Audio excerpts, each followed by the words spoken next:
আসসালামু আলাইকুম। আজকে আপনাদেরকে দেখাবো আমাদের বাড়িতে সেই সোনালী কালার মুরগি এবং আপনারা অনেকেই বলতে পারেন যে সোনালী কালারের নয়, এটা সোনালীর ক্রস। আসলেই এটা সোনালীর ক্রস। সেই মুরগিটা আজকে 21টা ডিম দিয়ে কুচে বসালাম, আলহামদুলিল্লাহ। আমাদের এই সোনালী কালারের যে মুরগিটা রয়েছে সেই মুরগিটার সাইজটা মাশাআল্লাহ আমাদের বাড়ির সকল মুরগি থেকে অনেক বড়। এর জন্য এটাকে আমি 21টা ডিম দিয়ে বসিয়ে দিয়েছি। এই মুরগিটার নিচে আমার মনে হচ্ছে 25 থেকে 26টা ডিম দিয়ে আমি কুচে বসাতে পারবো, যদি ও ডিম নষ্ট না করে এবং চাল ঠিক মতো দিতে পারে। তাহলে সব কয়টা ডিম থেকে বাচ্চা ফুটবে ইনশাআল্লাহ। এদিকে আমি প্রত্যেকটা ডিম চেক করে দিয়েছি। আমি আশা করছি আমার চেক করাটা ভুল হবে না, কারণ 20 ডিম যদি না থাকে তখন বাচ্চা কিন্তু ফুটে না। আমি এইবার কি করছি, 20 ডিম চেক করে তারপর তাদের সকল মুরগিকে কুচে বসিয়েছি যাতে ওদের আর সমস্যা না হয়। তারপরেও দেখা যাক, ব্রুঞ্চের কারণে অনেক সময় ডিমগুলো নষ্ট হয়ে যায়। ব্রুঞ্চ যদি কুচি থাকে তখন ডিম নষ্ট হয়ে যায়। যাই হোক, সবাই একটু দোয়া করবেন যাতে 21টা বাচ্চা থেকে 21টা বাচ্চা ফুটাতে পারে, এবং আল্লাহ যদি আমাদের খামারে 21টা বাচ্চা ফুটায় তখন আমাদের খামারটা দেখবেন ভরে গিয়েছে। 21টা নয়, এদিকে রয়েছে 21টা। হলুদ কালার আরেকটা মুরগি রয়েছে, ওইটাকে দিয়েছে 20টা, আরেকটা হচ্ছে 15টা দিয়ে বসানো হয়েছে। প্রায় অনেকগুলো ডিম দিয়ে কিন্তু এইবার এই খামারে 3টা মুরগি কুচে বসিয়ে দিয়েছি। এখন সামনে আরো কিছু কুচে হবে ইনশাআল্লাহ, এবং ডিম রানিং পারছে। এখন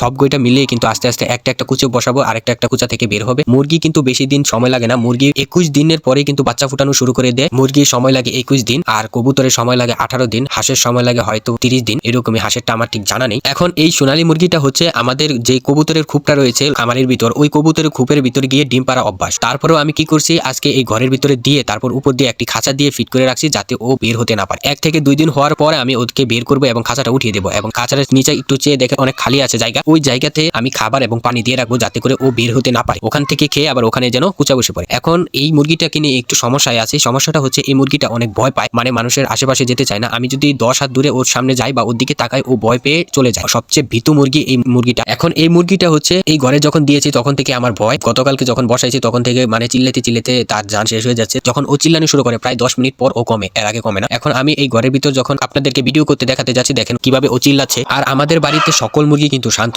তারা যখন ডিম পারে ডিম থেকে বের হয়ে বেশিক্ষণ চিল্লায় না। 1-2টা মুরগি এই 1 মিনিটের জন্য একটু চিল্লায়, মানে ডিম পাড়ার সব পরে ওরা একটা সিগন্যাল দেয় যে ওরা একটা ডিম পারছে, এরকম ভাবে একটা সিগন্যাল দেয়, মানে কক করতেই থাকে। বাকি সবগুলো মুরগি এই কক করে 1 মিনিট থেকে 1.5 মিনিট, এর বেশি হবে না। আর এই মুরগিটা যখন চিল্লানো শুরু করে প্রায় 10 থেকে 15 মিনিট চিল্লাইতেই থাকে। তাকে কোনোভাবেই থামানো যায় না। যখন ওর মর্জি হবে তখন ও চিল্লানো কমবে। মানে ডিম পাড়ার পরে ও যে একটা হুইসেল দেয়, একটা সিগন্যাল দেয় যে বস আমি ডিম পারছি, যতক্ষণ পর্যন্ত মানুষের ঘুম না ভাঙবো, মানে কানের পর্দা না ফাটবে, ততক্ষণ পর্যন্ত চিল্লাবে যে একটা অবস্থা করে। একে নিয়ে একটু ভয় আছিলাম, সেটা হচ্ছে ও ঘরের ভিতর যেহেতু ডিম নিয়ে বসাইছি, ঘরের ভিতরে কিন্তু আমরা চলাচল করি বেশি। এখন এই ঘরের ভিতরে যেহেতু ডিম দিয়ে বসানো হয়েছে, ওর আশেপাশে কিন্তু আমরা সবসময় একটু চলাফেরা করবো। চলাফেরা করার সময় যদি ও বারবার উঠে যায় তখন কিন্তু একটু সমস্যা। এই ভয়ে আসি। আল্লাহর রহমতে ওর মাথাটা যদি একটু ঠান্ডা হয়, ও যদি বসে তাহলে তো ভালো। 21টা ডিম দেওয়ার পরেও তার বাহিরে একটা ডিমও দেখা যাচ্ছে না। আপনারা একটু খেয়াল করে দেখেন, তার বাহিরে কোনো ডিমই দেখা যাচ্ছে না। তার মানে ও 21টা ডিম নিয়ে খুব সুন্দরভাবে তা দিতে পারবে, এতে কোনো সমস্যা নেই। আর এইবার আমি কি করছি, একটা ভাঙ্গা চালনি ছিল, এটার ভিতরে পেঁয়াজ রসুন টসুন আমার মায়ের রাখতো, এখন ওইটাই ব্যবস্থা করে দিয়েছি। পাতির ভিতরে এবারে দেইনি, কার্টুনের ভিতরে দিইনি, কারণ কার্টুন নাই আমাদের বাড়িতে। কার্টুন থাকলে কার্টুনের ভিতরে দিতাম, এখন বর্তমানে কার্টুন নেই, যার কারণে এই পাতিটার ভিতরে সিস্টেম করে আমি দিয়ে দিয়েছি। তো এখন এই পাতিটা কিন্তু ভাঙ্গা নষ্ট, এখন এই পাতিটা ফেলে দিয়ে কোনো লাভ নেই, তো এই কাজে লাগিয়ে দিলাম আর কি। আর আমাদের বাড়িতে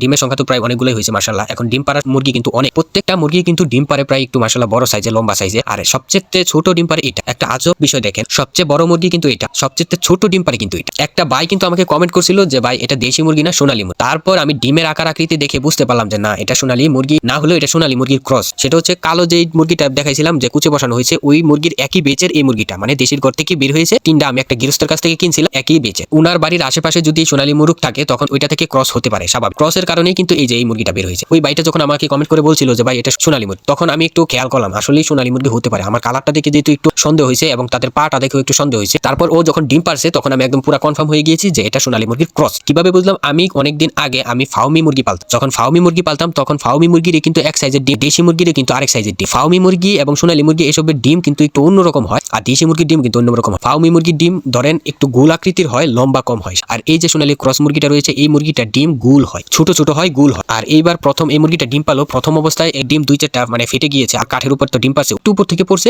ডিমটা ফেটে গিয়েছে। পরবর্তীতে যে ডিমগুলা পারছে মাশাআল্লাহ ওই ডিমগুলা ঠিক আছে, এবং ওর থেকে আমি যে কয়টা ডিম পাইছি ওই কয়টা ডিম থেকে মনে হয় হয়তো 4-5টা ডিম হবে 20 ডিম ছাড়া, আর বাকি সবগুলাই মাশাআল্লাহ 20 ডিম হয়েছে। আমি একের পর একটা বেচ তুলবো। খামারটাকে আরেকটু ডেভেলপ করার চেষ্টা করতেছি, খামারে যেন মুরগির সংখ্যা বাড়ে এবং কবুতরের সংখ্যা বাড়ে, ওইদিকে আমি খেয়াল রাখতেছি। আপনারা সবাই একটু দোয়া করবেন।